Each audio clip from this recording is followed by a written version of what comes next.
আসসালামু আলাইকুম বন্ধুরা, কেমন আছেন সবাই? আশা করি ভালো আছেন। আলহামদুলিল্লাহ আমিও ভালো আছি। তো এই জায়গাটায় আমার জায়গাটাতে আমি একটা বাড়ি বানাবো ইনশাআল্লাহ। তো আজকে প্রাথমিকভাবে একটা ডিপ করতে হচ্ছে পানির জন্য, কারণ এখানে ডিপ নাই, পানির খুব কষ্ট।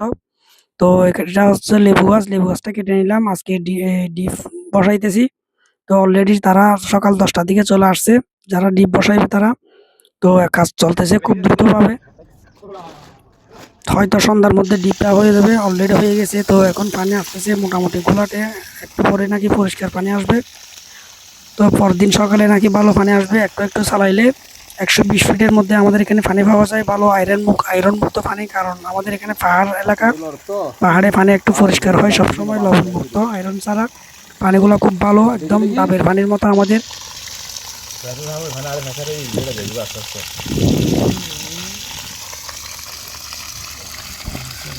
তো তারপরের দিন সকালে পানি ডিপ আবার ছেড়েছি, দেখতেছি মানে একদম পরিষ্কার আসতেছে, আরো পরিষ্কার নাকি আসবে 120 ফিটের মধ্যে। আবার একটু গোলাটে আসছে, কারণ অনেক বসেছিল। তো আজকে আমি আমার আব্বুকে নিয়ে যাচ্ছি ইট কিনতে। আমরা যাচ্ছি চন্দনাইশে, ওখানে ভালো ইট পাওয়া যায় লবণ মুক্ত। কারণ সব জায়গায় যেখানে নদী আছে ওখানে ইটগুলো লবণ হয়, এখানে সেজন্য চন্দনাইশে পাহাড়ের এখান থেকে ইট আনতে যাচ্ছি। তো আমরা অনেক ফিল্ডে গিয়েছি, এখানে প্রায় 20-21টা মতো ব্রিক ফিল্ড আছে। তো একটার পর একটা ভিজিট করতেছি, যেটা থেকে ভালো ওখান থেকে ইট নিব।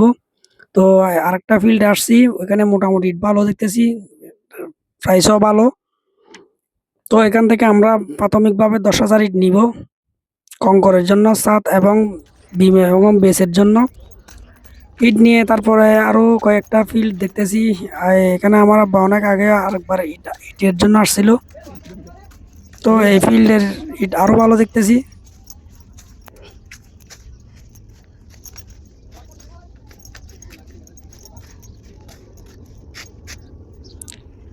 তো এখন ইট কিনা শেষ, ইটগুলা আগামীকাল আসবে সকালে। তো আমরা চলে আসছি বাড়িতে, আমরা লাঞ্চ করে নিই, এখনো লাঞ্চ করে নিব।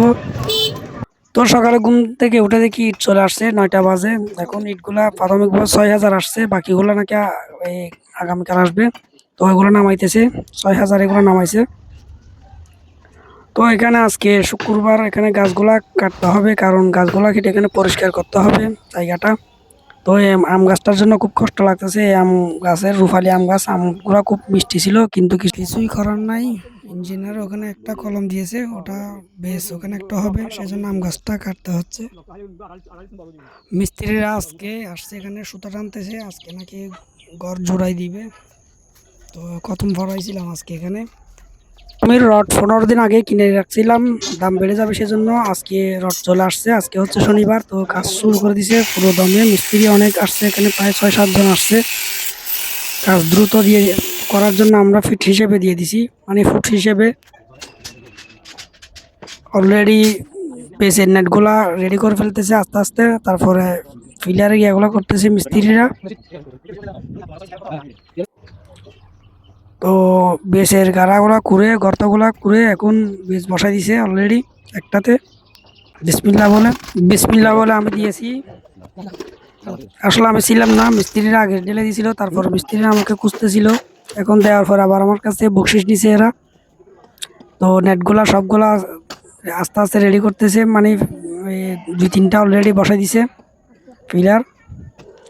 এদিকে মাটি কাটতেছে, মাটিওয়ালারা গর্তগুলা করতেছে। তো এইভাবে কাজ চলতেছে আল্লাহর নামে। তো সবাই দোয়া করবেন, ঘরটা যেন সহি সালামতে তাড়াতাড়ি রেডি করে ফেলতে পারি,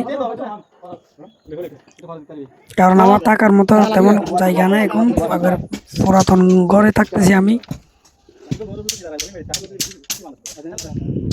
তো বন্ধুরা, কাজের মধ্যে হঠাৎ ঝুম বৃষ্টি, একদম সেই বৃষ্টি না এটা, আজকে প্রায় 4-5 দিন ধরে কাজ চলতেছে। তো ঝুম বৃষ্টি চলে আসলো অলরেডি। আর বৃষ্টি এমনিতে আমার ভালো লাগে, কাজের ব্যাঘাত ঘটলে কিছুই করার নাই, বৃষ্টি হচ্ছে আল্লাহর রহমত, আমার ভালো লাগে। তো আমার এদিকে এই মালগুলা ভিজতেছে, ভাগ্য ভালো সিমেন্ট দেয় নাই এখনো। তো কঙ্কর ডাল ছিল, এদিকে বৃষ্টি চলে আসছে। তো 2 দিন পরে দেখতেছি 2-3টা ফিলিয়ারে পানি জমা আছে। তো যেগুলা করা হয়নি এগুলো রেডি করবে। 4-5টা ফিলার রেডি হয়ে গেছে অলরেডি। তো এখন সব ফিলিয়ারগুলো রেডি হচ্ছে, আর একটা বাকি আছে শুধু।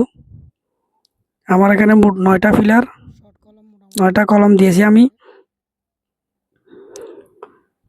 তো ইঞ্জিনিয়ারের ডোরিং অনুযায়ী 9টা দিছে আর কি, 4টা বড় দিছে, 4টা 14x14 দিছে মনে হয়।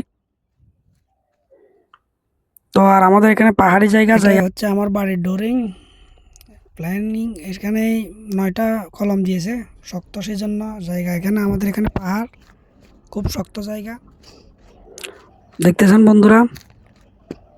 তো একটু একটু পানিও আছে এখানে।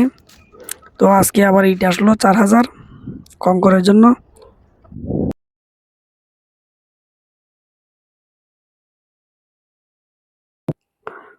তো বৃষ্টির পরে খুব সুন্দর রোদ উঠেছে, দেখতেছি এখন মালের অবস্থা কিরকম।